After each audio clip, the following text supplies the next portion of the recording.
Hi, I'm ReMax Realtor Scott Garrison with ReMax Town & Country, East Orlando's #1 real estate company, here with my realtor partner, Deanna Sokoto. And you're here with Tina KEYES.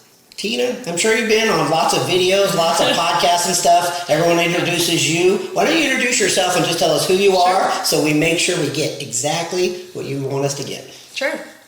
My name is Tina KEYES. I have a business, an office in Winter Springs. My business is called Florida Divorce Coaching and Mediation, and I specialize in working with parents who are trying to get through the divorce process amicably, affordably, and actually like each other in the end. So I have some questions about real estate. Okay. So Shoot. let's get to the point. Who gets to keep the house in a divorce?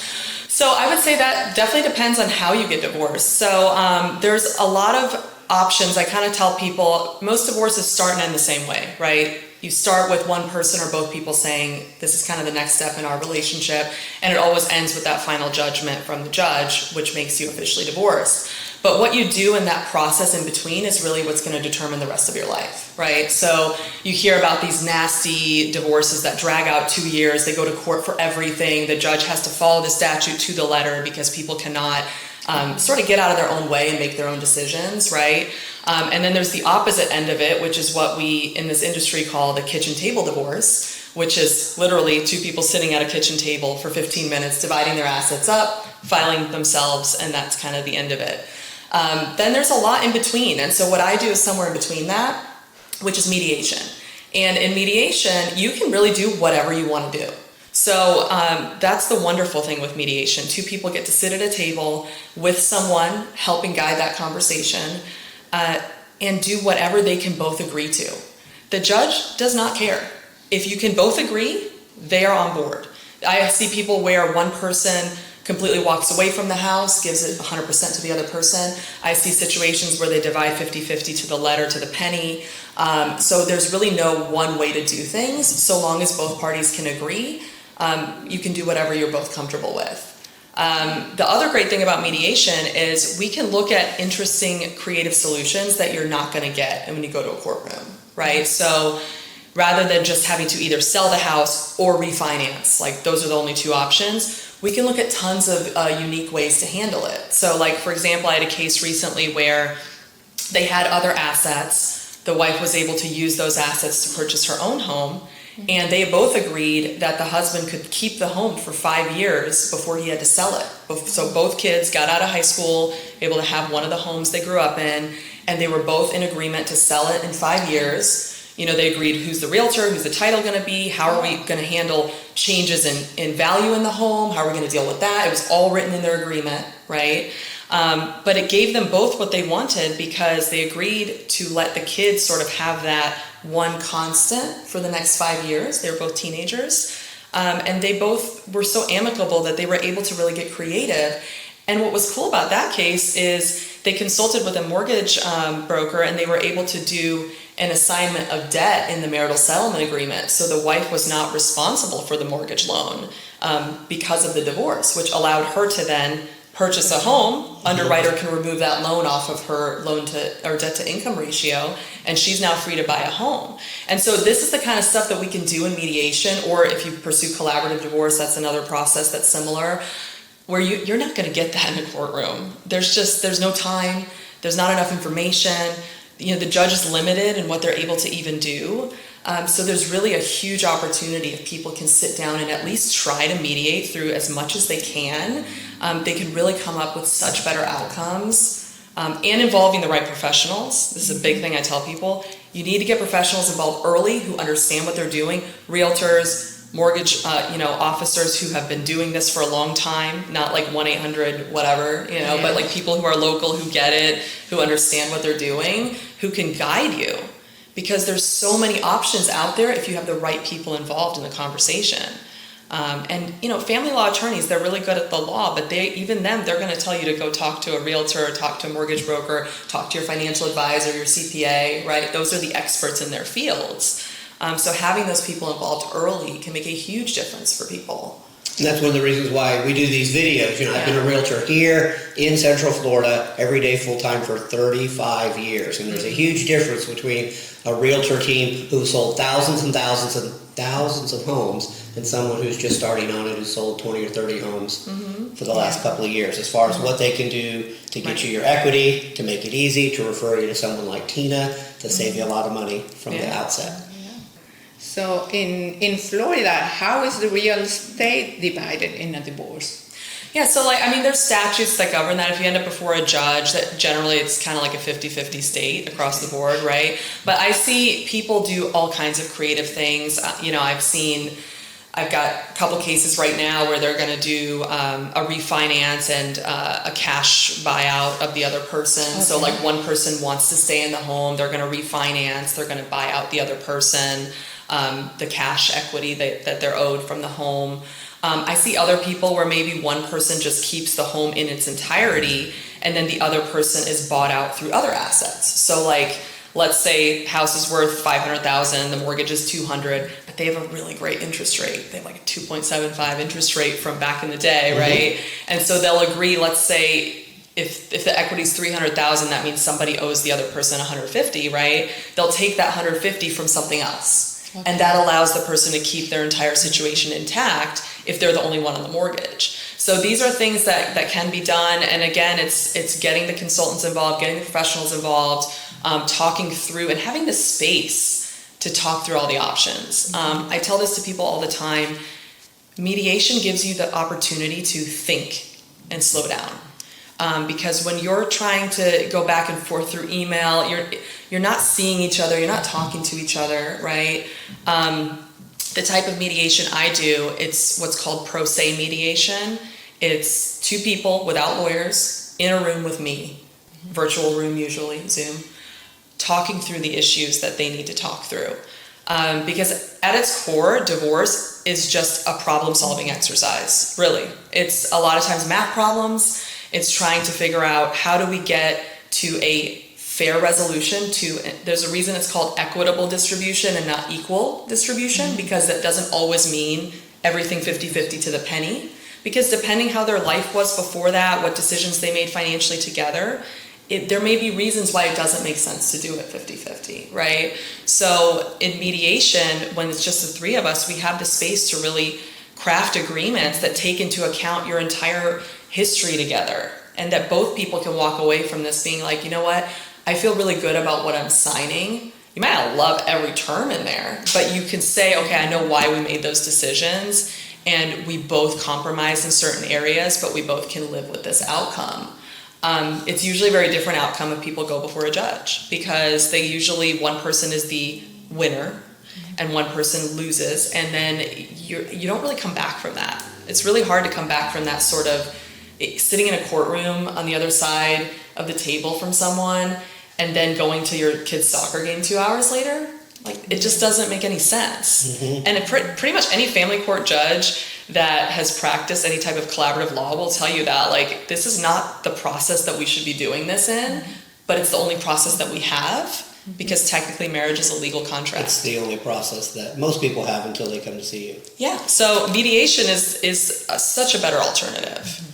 So just to be clear, you're not an attorney, correct? I am not an attorney. But people are going to call you if they're thinking about getting a separation or divorce, or if they have some type of paternity issues, maybe not marriage, but there's children involved, right? So the first thing you think is, we should get an attorney, right? And instead they call you. Yes. So tell me, who is it that normally calls you first? Who are the kind of people that could use your services that you usually end up talking to? So a lot of people find me early in the process. They sort of reach that point of, okay, we're getting a divorce, this is happening, and now we don't know what to do next, right? So a lot of times the finances might still be together. Somebody might have just moved out or is just trying to figure out where to move out to. They might still be living together. They're really trying to find a process that is going to put their kids first. I mostly work with parents of minor children. A lot of the parents I work with have like young children. They got a lot of years of co-parenting ahead of them, and they know that. A lot of the people who work with me are children of nasty divorces themselves. They were 12, 7, the parents got divorced. It created a nightmare for them in their childhood. The parents couldn't be in the same room together. It was constant tension, and they're now facing a divorce in their 30s, 40s, and they are like, this is the last thing I want to do to my kids. Like, there's got to be a better way to do this. A lot of the people I work with, they could afford lawyers if they wanted to, but they choose not to. They say, you know what, let's see how far we can get without all that intervention. And then in the end, if we want to have it reviewed by a lawyer, it's always on the table. If at any point during the process you want to have an hour consult with a lawyer, make sure you're making the right call, it's always on the table. But it's just this mindset of like, okay, you know, we got into this relationship, everything we've built in our lives, we've built without lawyers to this point, right? And so now we're going to try to unravel as much as we can without involving so many other elements and making it feel like we're on separate islands. So the people who are thinking about calling you, there's obviously two sides in the separation. Mm-hmm. So is there one side that you favor? Is there one side that should call you? What would you say to someone who wants to call you and then their partner finds out they're going to call you, and the default response is, I need an attorney? So I will say this, generally I end up doing consults with both people. Usually one person finds me, they kind of talk to me, they feel good about the process, and then I'll 9 times out of 10 talk to their partner as well in a separate conversation. They can do it in person if they want. My office is in Winter Springs, or virtually. A lot of people like Zoom nowadays because it's just easier. And so I usually do consults separately with people, sometimes together, depending how amicable they are and, you know, where they're at. And then, you know, this is a process where both people really have to be bought in. You have to want to do it this way. You know, I honestly, the thing that I love most about what I do is I get to work with some really wonderful humans. Like, the people who work with me genuinely care about each other's well-being. They don't want to screw each other over. They don't want to be in a position where one person wins and the other person loses. That's not the mindset. You know, they probably did the couples counseling. They probably tried really hard to fix or save the marriage, and they couldn't do it. And now they're facing this dynamic that they're going to have 2 households, but they want their kids to feel like they still have like one family in a way, right? And they just don't want their kids to grow up in a fragmented childhood. So I think that's, for me, you know, if that's the mindset that you both have and you're really trying to figure out how do we get through this without, you know, completely destroying our children's childhood, then that's probably a good person for me to talk to. I do tell people also, if you've got someone on the other side who's just not really there, you know, they're really hurt, like mediating and working peacefully. They want an attorney, yeah, they want to do it a little bit different way. I work with people one-on-one. There's a lot we can do one-on-one to move a process forward in an amicable way. It takes 2 people to fight. So if one person is choosing to, you know, focus on things they can control, choosing to move things forward more peacefully, you can really keep the conflict much lower than if you have 2 people with 2 very aggressive lawyers. Even just having one lawyer who's not in that aggressive mindset can bring things down tremendously. That doesn't mean they're a bad lawyer because they're not aggressive. It just means that their mindset is on trying to worry about your kids' long-term well-being versus just how much money are they going to make off the case, right? I have tons of lawyers I refer to who are wonderful humans who do this for the right reasons. So I always tell people, just call me. Like, if I'm not a fit, I'm happy to spend 15 minutes with you and tell you, hey, look, this isn't really what I do, but here's some names, right, of someone who can help you. And that's really important. So if you're thinking about getting a divorce, paternity issues, right, you're going to immediately go to, I need an attorney, right? Are you, generally speaking, more or less costly than an attorney? A lot less costly. Okay. So the first place to start would be to call you, Tina, right? And here's another reason to call. If you do talk with you for 15 minutes or an hour by Zoom or in person, right, and you decide you do want an attorney, most of the time, where are you going to go? You're going to go to 1-800 get an attorney, you're going to Yellow Pager, you're going to go to a billboard. That's sometimes not the best fit to find somebody. No, and you know attorneys who are more reasonable, who are going to potentially help them not only save money, save aggravation, save stress, right? And so you could refer them to somebody, right? Yeah, I think it's important for people to realize this about this profession. Okay, there's a subset of people who do this work because they genuinely want to help families. Okay, they want to help people get through the process. amicably as much as possible or fight for certain things if necessary. But there are a subset of people who do this work because they know the money is there. And that is just being very blunt, okay? When people are emotional, they are irrational, they don't think straight, and if you are a professional who wants to increase your billable hours, you can egg people on and very easily do that. And unfortunately, there are certain attorneys where, you hear the name and you just kind of know, oh gosh, that's how this case is gonna go.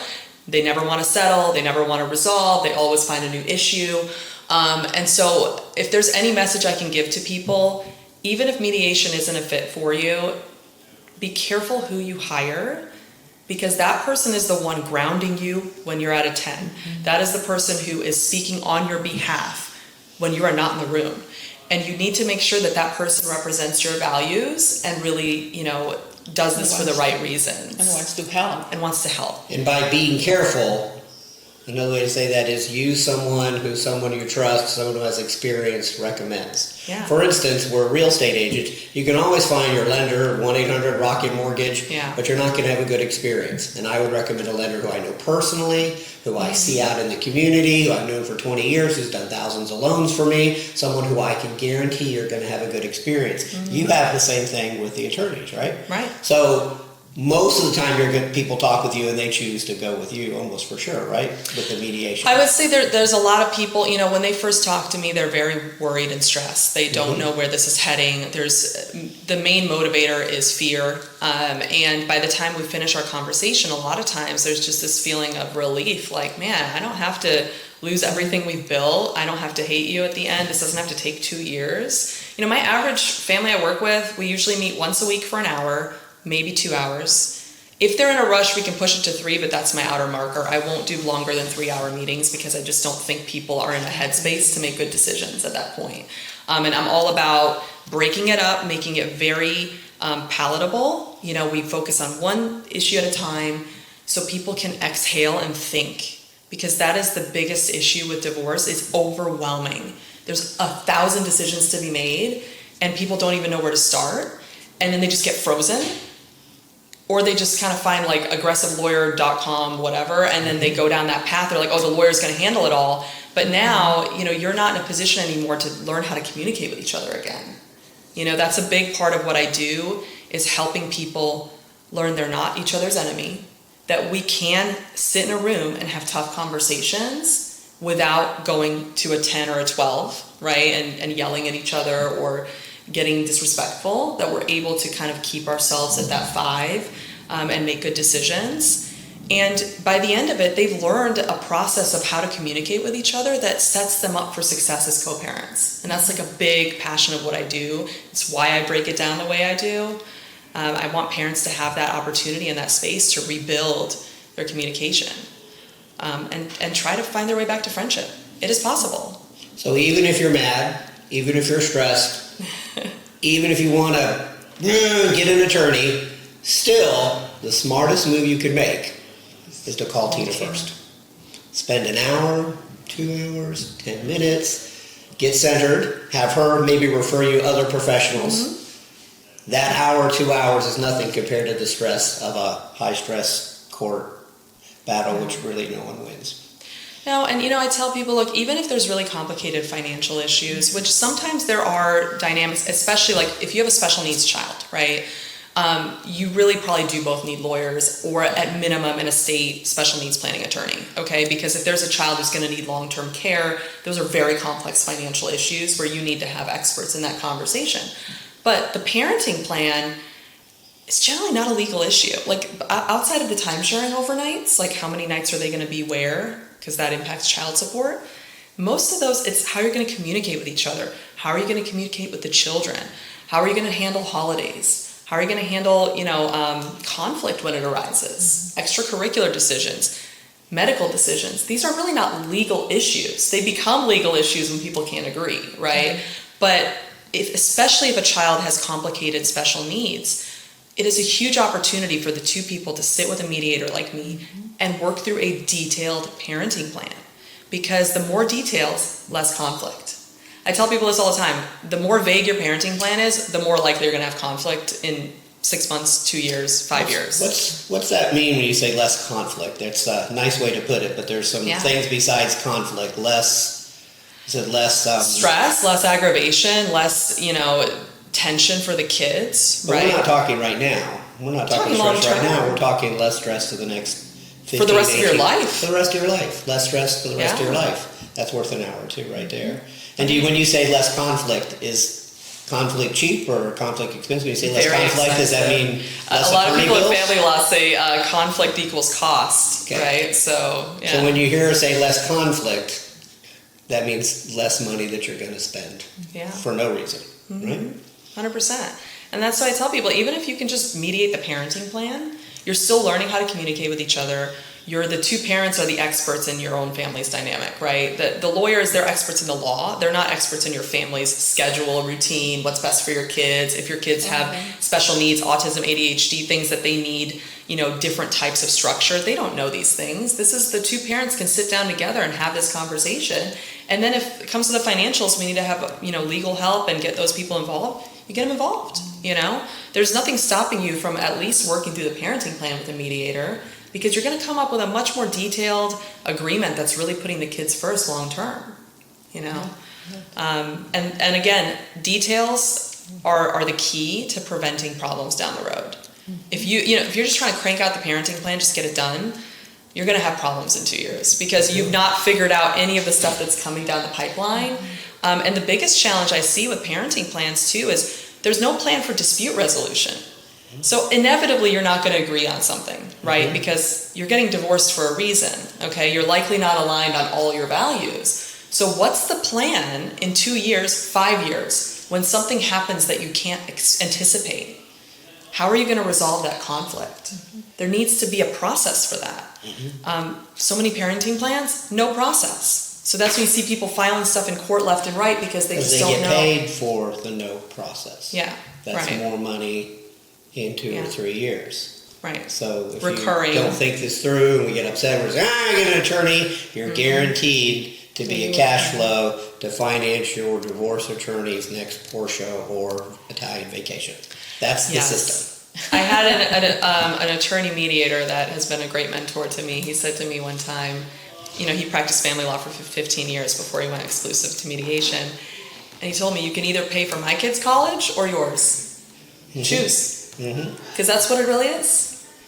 If you can't stop yourself from creating more conflict, you will end up paying for your attorney's kids' college fund instead of keeping that money for your own family. And a lot of it, unfortunately, is that people do not do what they need to do to get themselves centered. They are going through a process that is highly emotional, and they are not taking the time for self-care. They are not working on regulating their emotional state, and they're making decisions rapid fire, shooting from the hip. They're not putting in place systems to create peace. Because the only goal is to bother the other person. Right. And that's not, at the end of the day, you're the one who loses. There's a quote that says, that holding on to resentment is like drinking poison and expecting the other person to die. Like, that's just not how it works, right? The more negativity and anger you hold on to, the worse off you are in the end, because you can't control the other people. You can only control yourself. So that's the best advice I can give to anybody who finds themselves facing a divorce is get your head right. Because if you are dysregulated, you are going to be making all kinds of bad decisions. And missing an opportunity for resolution that might be right in front of you. I can't tell you how many times I see this. I'm sitting here looking at something, usually when I work one-on-one with someone, because their other partner is not being reasonable, and you're looking at them like, gosh, if you would just stop for a minute, you would realize that this person's trying to offer you a lot of the things you're asking for. And there's so many family law attorneys that say that too, like, we'll be so close to the finish line, and then somebody just can't get out of the way because they're emotionally just not because there. They are upset. And they'll spend another $5,000 over something that's worth $300. Do you know what I mean? It's easy to talk about now, but if you're watching this, it's not personal to you, but we'll make it. You're the one we're talking about, because we all, as a human, think we're the rational, balanced, happy ones, right?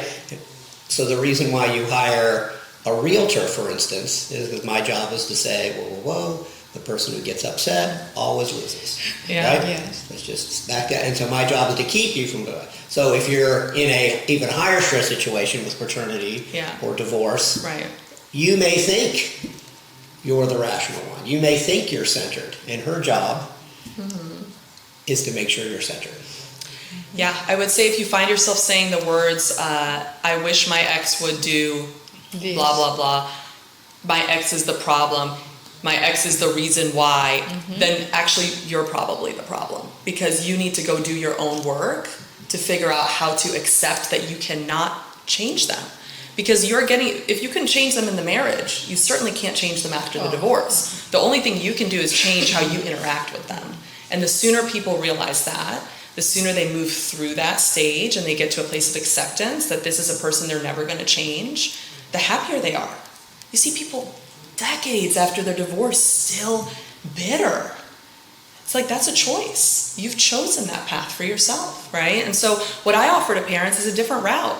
Like, if you want to spend the next 30 years bitter at your ex, like, I'm probably not the right person for you, right? But if you want to move through this and find your next chapter and your happiness and be able to coexist at your kid's football game and not feel angry every time you're around them, then maybe try mediation first and see how far you can get, and see if you can create a different life for yourself, because life is short. We only have so many years on this planet, and if you spend 30 of them angry at somebody, that's a wasted life from my perspective. So probably no one's ever called an attorney and felt better at the end of it. Oh, no. And what Tina offers is a structure for you when, even if you think you're centered, in a very stressful time, to take a breath, to make, she is the vehicle that will deliver the structure to allow you to make better decisions, not now, but to keep more money, just not now, but later, and to make sure that your children, years and years and years from now, are much more balanced, happy, well-adjusted, because the divorce settlement was a little more fair, equitable, everybody bought into it, right?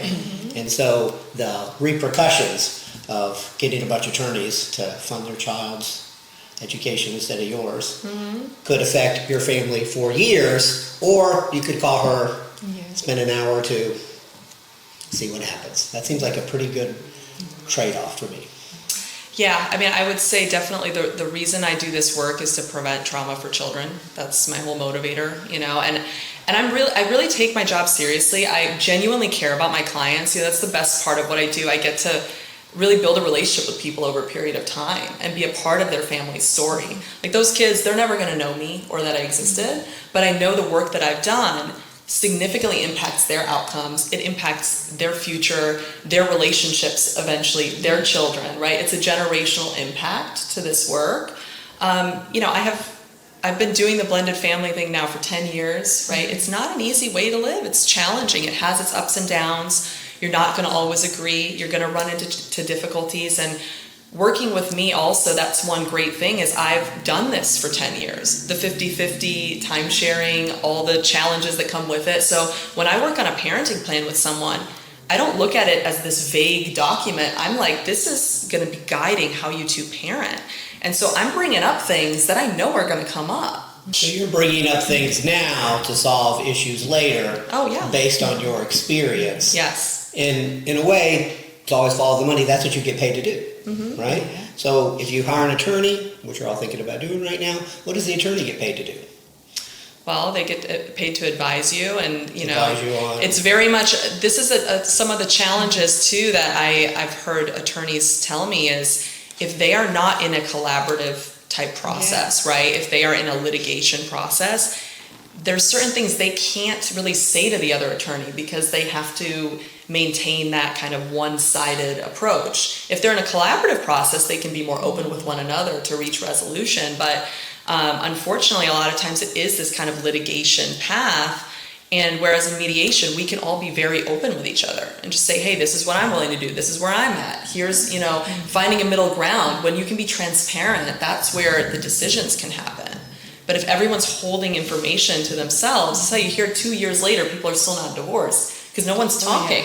Everyone's scared to make the first What would move. motivate an attorney to make a divorce go on for 2 years? It depends what attorney you hire. Billable hours, Money. perhaps, right? Yeah, because they bill. And then per if you hour. have improper, incorrect, or not thought through solution, that's just more billable hours down the road. Down the road. And that's why I say you got to be careful. Like I said, I have some wonderful attorneys I work with who I think are just great humans, and I'm thrilled to refer them to people because I know that they're going to really take care of them. But there are a lot of attorneys in this business who will take advantage of your emotional dysregulation, and they will cause you to spend a lot of money. Yeah. And it's not even the financial cost, it's the emotional cost of this, right? They kind of have to do that, otherwise they don't have a business. That is their business. That is their business. And your business is peace. And avoiding that.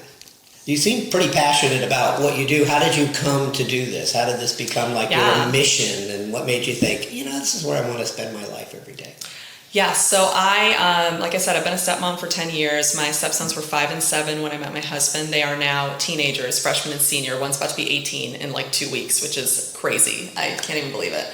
But, it's had its ups and downs, right? And I realized over the years that the actual divorce process itself is a big problem for people because whatever was not broken in the marriage often gets broken by the actual process of divorce. This mindset of 2 tables, 2 lawyers, 2 rooms, we're not talking to each other anymore.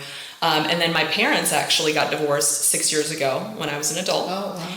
And they had the complete opposite kind of divorce. It was 15 minutes, kitchen table, we're gonna divide everything up. They're still really good friends. They talk every week. My mom's friends with his fiance. Like they're completely amicable, right? Genuinely care about each other. And I'll never forget, they told me, they said, Tina, if after 35 years together, we can't do this amicably, then we've wasted our lives. And that always, that really struck me because I was like, man, there's a different way to do this. And there's gotta be people out here looking for it and they just can't find it.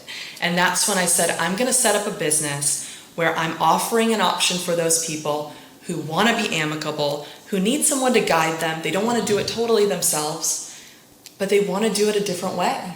And that's where that business was born, and that's what I'm doing. So you said for people who want to be amicable, rarely do they actually start off wanting to be amicable. So people who are watching this may not be thinking, well, that's me, I want to be amicable. So your job is to convince them, show them, coach them, show them the advantages of being amicable. Would you agree with that, or would you want to say that another way? I would say that you have to want peace in your life, and you have to choose that every day. Okay, people don't just have an amicable divorce, people choose an amicable divorce. That doesn't mean you like everything about the other person. It doesn't mean you're best friends. It means that you're choosing to show up in a process where when you hit a roadblock and it gets hard, you look inside and have that introspective moment and say, how can I better approach this, versus pointing the finger and saying they're the problem. And this is the key element of having a happy, healthy life anywhere, right? How many books are there about mindfulness and self-awareness and, controlling what you can control?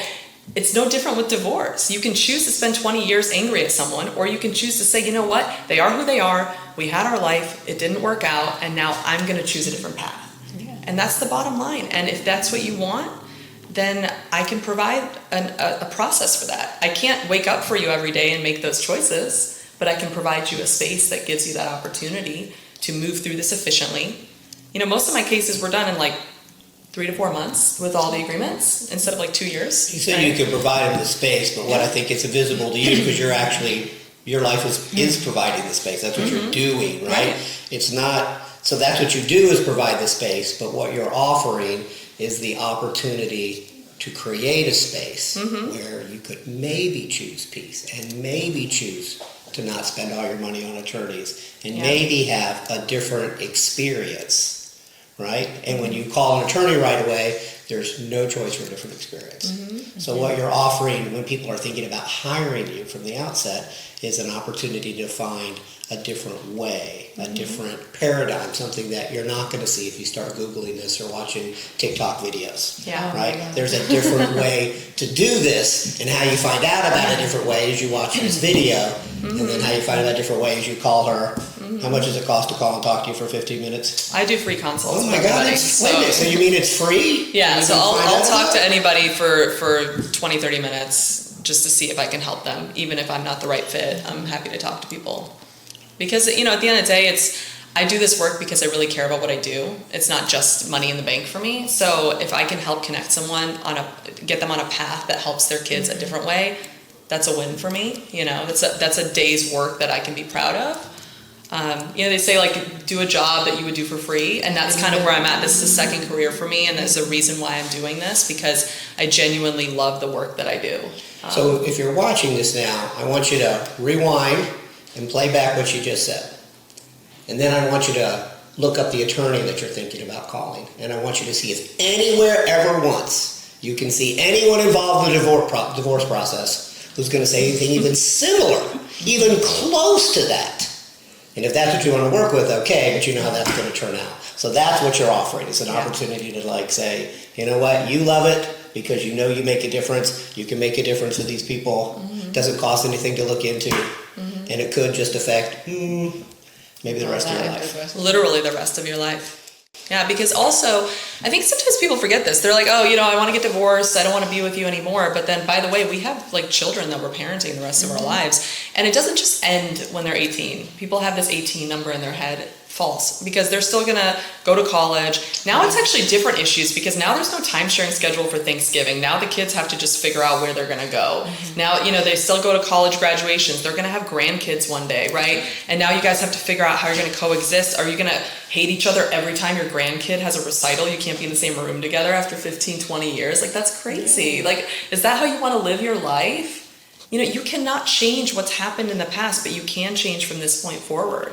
So no one wants to live their life that way. Yeah. But they make decisions during this process that make that the only option for the rest of their life. They then reduce their options, and the only option is the stress, the regret, the money, right? Oh yeah. I tell my stepson this all the time, as they're teenagers. Your life is a sum of the decisions you make, period. Small ones, big ones, mostly the small ones. And every day how you show up and all the things you do defines your life. And divorce is no different. Every small decision you make, every interaction, every time you choose to be angry or choose that sort of letting yourself get to a 12 and reacting that way, you're making the choices that are setting you and your children up for a certain type of future. And if you want a different future for yourself, you have to make those choices. You can't rely on your ex to make those choices, because you'll never change what they do. But you can influence it. It takes, two people to fight. So if one person is not feeding it, that's one of the things I do with people too. I work one-on-one with parents. I'm trained in a high conflict program by Bill Eddy, who's an expert in high conflict personalities. And it's all about learning to regulate yourself better when dealing with a really difficult person, both with verbal communications, with texting, with email, learning how to better regulate you, because you cannot change another person. And there's so much power in that. Once you realize that, it's life-changing. This is about setting yourself up to have a much better rest of your life. And so many times, this is not a secret, maybe I'm not supposed to say this, but a lot of times when people separate, they're thinking, maybe one day I'm going to get a new partner.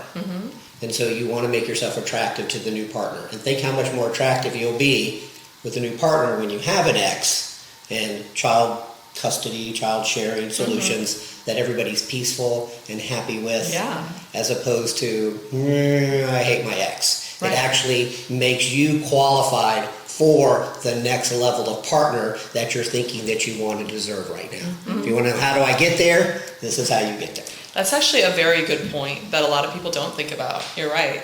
All this anger, all this negativity that you're dragging through your life, who wants to bring that into their life, right? Because your new partner is going to listen to how you spoke about your last partner, which is a outcome of the attorneys in the divorce or the gentle mediation, and they're going to say, this is my future. So let's set you up for a better future with the next part of your life, which is one of the reasons why you're doing this. Okay, so I realize, and I think that mediation is the best way to go in a divorce, definitely. But sometimes, there's some disagreements, and I know that the people, they can talk, but what happens if one of them decide that they don't want to sell the house? As far as how you move forward with that? Yeah. So again, I think it's all about the process you choose, right? So you could come in, again, I could have two people come into a mediation where one person is like, I want to keep the house, I want to stay in the house. The other person is, really wants to sell, right? So that's my job as the mediator, is to recognize right away, okay, we're like on separate islands here. Okay, so first of all, these people probably need to talk to a consultant on mortgages. They need to talk to real estate people. They need to talk to people who can explain to them what the market is like, what the options are, because they need information. And this is one of the biggest things I like to do with my clients is I'm not an expert in everything. Nobody is, right? Nobody can know everything about everything. So I need to get you connected with people who can give you data, because you can't make decisions without data. So while they're doing all that, then we can work on other things. So then my goal is, while you get that data, I'm gonna get you guys rebuilding rapport. We're gonna focus on the easy wins. We're gonna focus on, when I look at a marital settlement agreement, I focus on the things I know are gonna be quick positives for them. Let's get some good momentum going before we get into the hardest issue, right? A lot of people, alimony is a tough one, marital home, those are the two big issues usually. And so I like to, my job is the process. How am I gonna frame this? How am I gonna get us moving forward, positive momentum, getting the information they need so they can make a sound decision? Because a lot of times, once someone actually gets the data, they themselves can look at it and be like, gosh, you know what, this isn't gonna work. Yeah, because I can't qualify. Or maybe it does make sense to sell because the market's hot right now. I cannot maintain the house. Right, or I can't maintain Usually the women, they want to keep the houses, but unfortunately, if they are stay-at-home moms, they cannot maintain the house. I did not say that.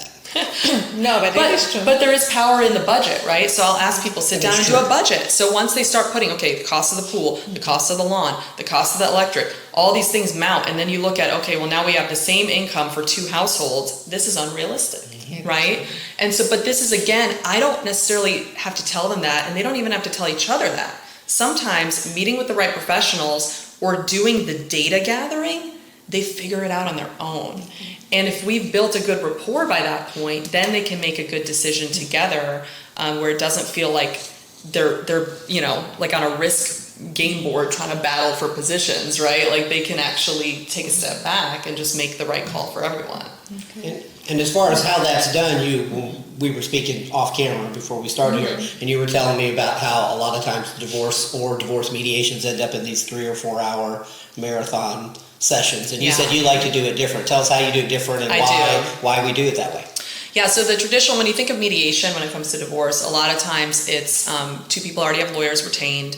They are pretty far into the negotiation process, but they get stuck on certain issues. So then they'll go to a mediation where each one's in their own room with their lawyer. You have an attorney mediator that goes back and forth between rooms, and it's like an 8-hour day or a 4-hour day. Those are kind of the two formats. I personally, I work with pro se clients, meaning they don't have lawyers. I don't think people make good decisions anymore after a maximum of 3 hours. I mean, this is all very emotional stuff. People are overwhelmed by all the choices they have to make. By 2 hours in, their eyes are glazing over. So my whole focus is, let's make this feel palatable. Let's not make it feel so overwhelming. So I meet with people once a week, usually 1 hour, sometimes 2, depending. And then we go through, little bits at a time. And then at the end of the hour, everyone goes home. And feels like they've accomplished something. And we've done something. Well, here's my point. They go home and they think about it. They settle down. They talk with their friends, their family. And then they come back, and they're probably in a different space the next hour. Right? Yeah, well, and a lot of divorce that's frustrating is you feel like you're not making any progress. So a lot of times you're waiting for your lawyer to call you. You're like, when are we doing something? And there's so many elements you don't have control over. So what I like to do is make people feel empowered, like they have control. So we get in there. In that hour, we're getting something done. By the time they leave, we're getting part of that parenting plan finished. And so they can walk out feeling like, okay, we accomplished something today in this hour. And the part that's not finished, I'm a big believer in incubation. So the part that's not finished is the part that you think about. And even sometimes, what do they say? We got to sleep on it. Well, why do you sleep on it? Because when it wakes up the next morning, it looks like a different issue. So you sleep on it for a week, and doesn't mean you'll change, but it means you'll look at the issue different. And that's how you 100%. save money, not have stress, and set up something that's going to put the children in a place where they have happier lives for the rest of their life. So I have more questions. Yes. So what happened if one of the spouse bought the house before they were married? So that kind of depends. Like I would say, again, with what I do, it's all what you can both agree to, right? So I see people where I've got one case like that right now. The house was purchased before the marriage, but they lived together in it as a marital home for many years. They both split all the bills. So they both view it as a marital home. They're not saying, oh, this was my house before. What a judge would do by statute, you can't even really answer that question. People say, what would a judge do? There's really no right answer to that because there's so many factors. But the reality is, if you're in a mediation setting, you can account for whatever you want to. So you can both agree, okay, this was premarital, or you can say a portion was premarital. So you might say like, okay, if the house is worth $500, maybe if they owned it for 5 years prior, we divide it up. We look at the total number of years. You take a portion of equity and put it to the side. But again, it's just having the space to have these conversations. So I think I heard what you say. May not have been exactly. Yeah. So you go before a judge. You have Speaking to one of you, the judge is going to do what the judge is going to do. Yes. Maybe the judge had a bad burrito for lunch, and then it's the rest of your life. And if you do it with you and your process, not only is it more affordable, but also you get to say. You want to say? You know what to do. So I see a lot of times where people kind of have that need for retaining control, right? I see this all the time with time sharing. Okay, you've got, Florida right now, as of last July, is now a 50-50 presumption of time sharing, which means you're getting 50-50 unless you're like off the rails, or if you both agree you don't want it to be that way.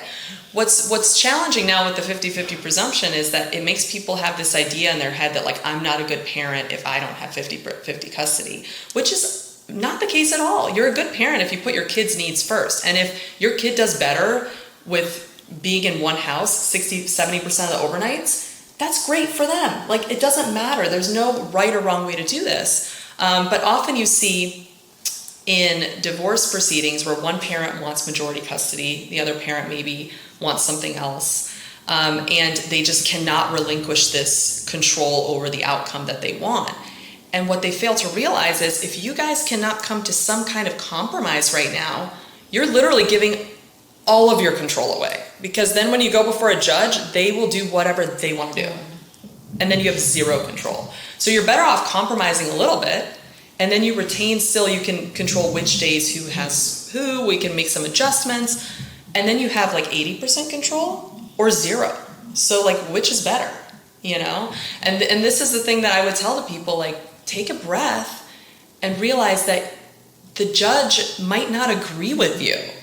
And you might walk out with nothing when you could instead take a breath and find a compromise. And no one who goes into court and walks out with nothing thinks walking into court earlier that day that that's how it was going to work 100%, out. yeah. They all think, I'm going to win. Yeah. And maybe you won't.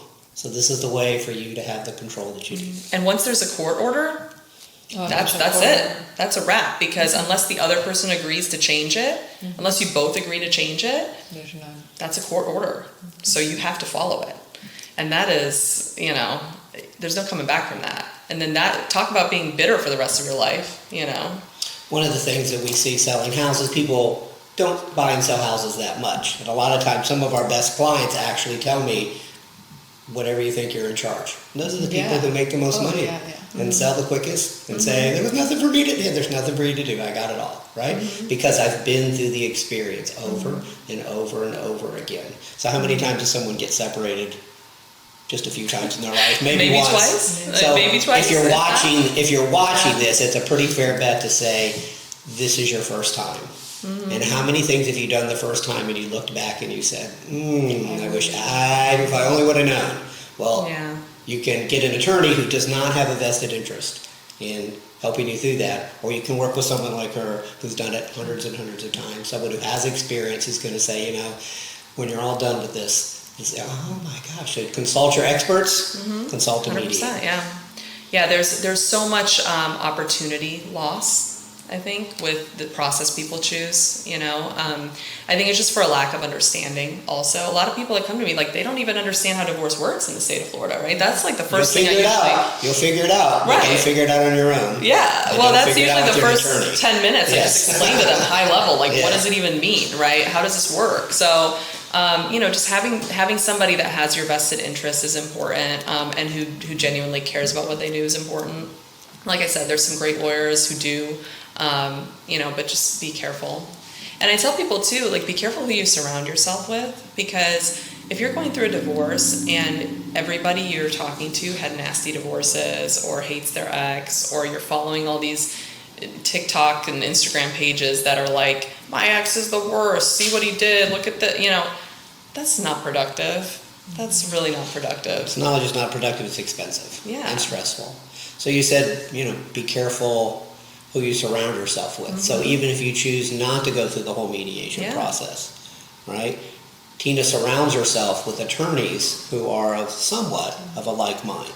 So the people she's chosen to surround herself with are also going to do this because they have a mission, because they want your best outcome, and because they're not just trying to rack up the bill and get you mad and get you fighting. They want something that's good for you, for your life, for your next partner, and for your children.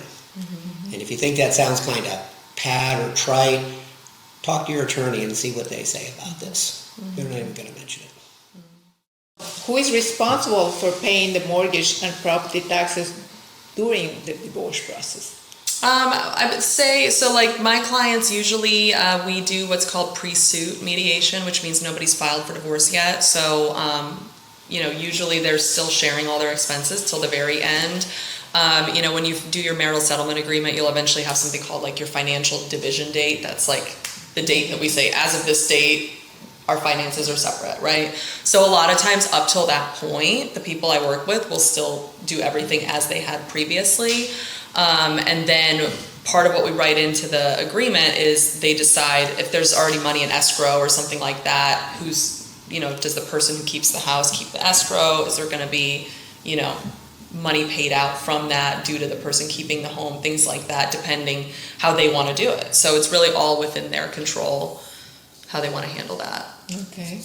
And then here's one really good question. So how does the selling a home in a divorce affect capital gain taxes? So I'm big on involving experts. So I tell clients, talk to your CPA before you finalize this agreement. Like, we can say everything in theory, but until you understand the tax implications, I probably wouldn't sign the document. And that's not really even a legal question for your attorney. That's a question for a tax accountant who understands what are the implications of this. Because if you've only had the house for a year, right, there is a reality of capital gains tax. So would it make more sense to agree to sell it in 9 months or whatever when you hit the 2-year mark so you don't get hit with that? Maybe. Yes, usually. Right. So, but you need to have that conversation, and then you guys can write up the agreement to do all of that, because you can write up an agreement to delay things or to adjust. If it's part of your dissolution of marriage, it's still not, it's still part of the divorce proceedings. So whether you pay it out today or in 9 months, it doesn't matter, but it could make a huge implication on your taxes. So again, experts need to be involved in every step of the process before you finalize anything. And do you refer them to other experts other than attorneys? Yeah, if they need them. A lot of times people I work with will already have a CPA, but financial planners, sometimes I'll refer them to. If there's complex financials, a certified divorce financial analyst might be a good option, where they get all the financial discovery, they run a bunch of models, they do the financial side, and then we can just in mediation make the decisions once they have that information. I definitely have people I can refer them to. But I'm always kind of harping on that. Make sure you understand what you're signing. Because in mediation, the big, word, right, in mediation is self-determination. A person has to be able to make a decision, understand why they made it, and feel good about that decision.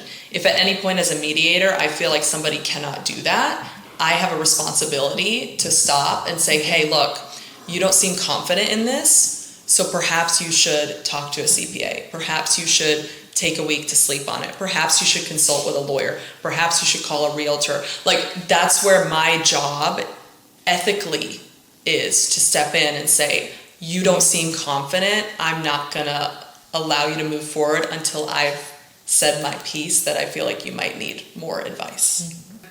Another good question is, should I sell the house before or after finalize the divorce? Well, that I feel like every answer is that it depends, but again, it depends, right? So I have parents, where the children are still in the home. One of them wants to keep the house, so they don't even sell at all.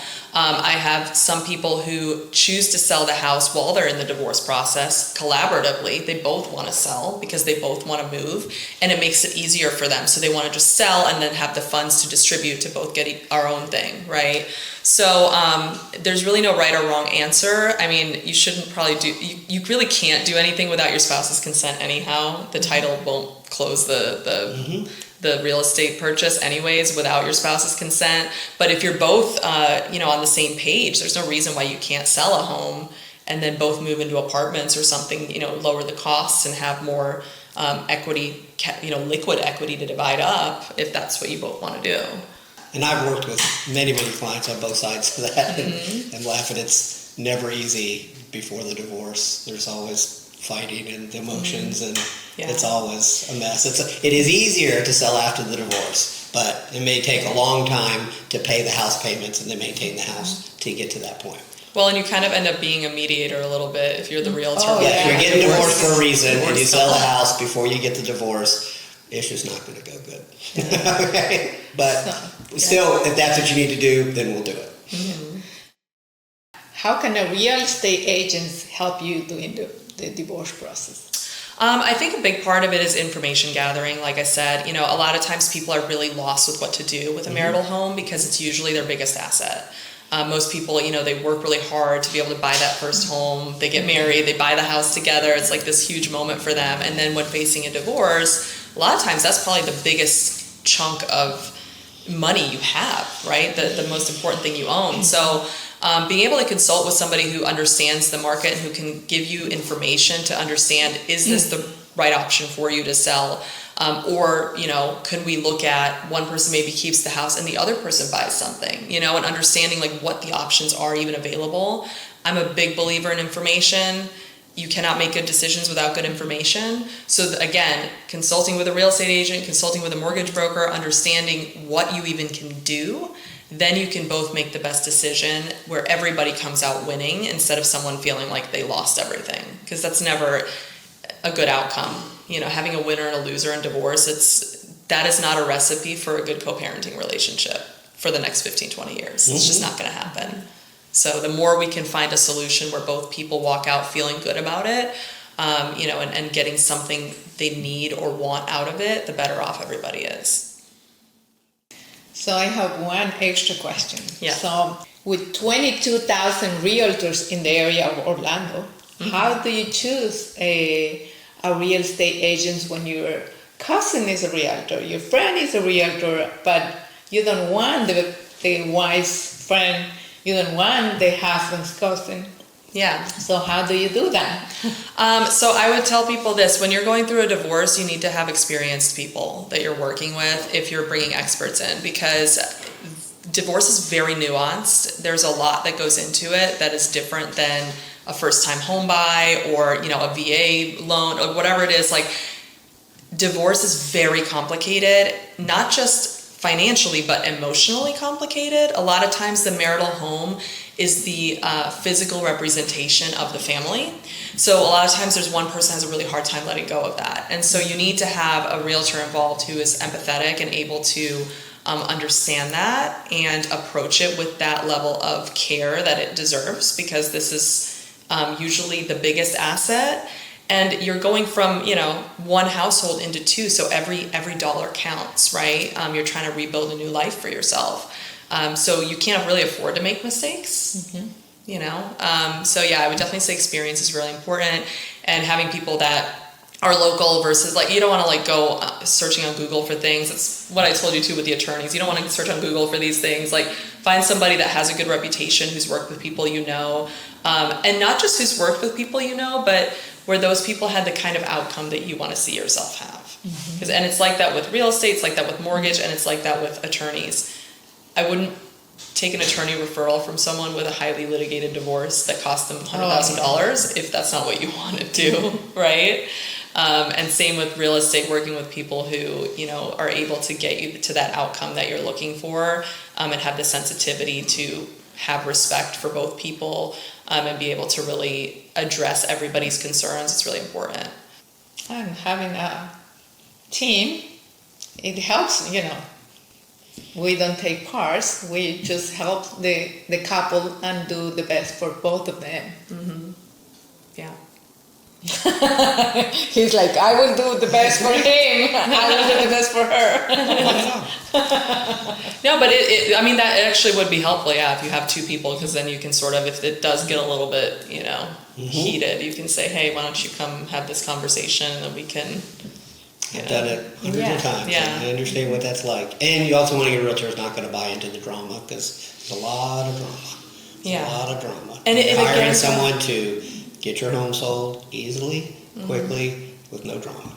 And also who's ethical, who will tell you if it's not the best move to sell your home. For Because sure. this is, again, comes to the attorney thing we talked about before, about the ethics of this business. You have to also work with people who might look at you and say, you know what, I'm not sure if this is going to be a good financial move for you to sell this home. Maybe you should keep it, and then maybe she buys a new home, right? Like, be able to have that experience to look at something and be honest with people, because like, you guys have been doing this for a long time in the community. You have a reputation to preserve. There's a reason why you're where you're at in your career, because you're not just trying to, like what we talked about with the attorneys that have a bad attitude, just like make money, right? Like, you're not in it for that reason. You genuinely care about what you do. And that is a difference between going online and Googling some random person, because they're not going to have a vested interest. You have, again, a reputation to protect, a tie to the community. You care about people. And that's a different approach, right? You're going to actually care about your client's outcome. And sometimes it's difficult. Remember the last time that we went to see this couple? There was so much going on that we couldn't help. Yeah. And that happens sometimes, and this is what I've said the whole time we've been talking. Sometimes people will not get out of their own way with these things, and that's just something we have to accept as professionals. I can't help everybody, but I can help a lot of people, Most right? of them, yeah. And that's what I'm here for, is to help the ones that I can help. Yeah. So, Is there anything after you do a podcast or any type of interview that you wish people would have heard, that you say, I wish that I could have got across this, or I want to leave them with this thought? I would say to try to look at this time in your life as a restructuring of the family unit, versus, like we're enemies on two islands. Because the reality is, if you have children together, you are stuck with each other. Like, you still have to have a certain level of relationship. It's not a romantic one anymore, but it is a co-parenting relationship. I had a client recently, I'm still working with them, we're getting close to being done on their case. And I always start with goals, my first session with people, right? The first 5 minutes I ask them, what are your goals? And one of the things he said struck me. He said, we built this partnership together over years, and it was a romantic partnership, and it was, a friendship, and it was a parenting partnership, and all of these pieces, and a financial partnership. And one of those things fell apart, the romantic partnership. But the rest, my goal is that the rest stay intact, that we still care about each other's well-being financially, that we still have a good parenting partnership, that we still remain, friends, and that we can do things together with our kids. And that's really what it is. One part broke down, but that doesn't mean everything else has to. That's a choice. It's a choice if the rest breaks down.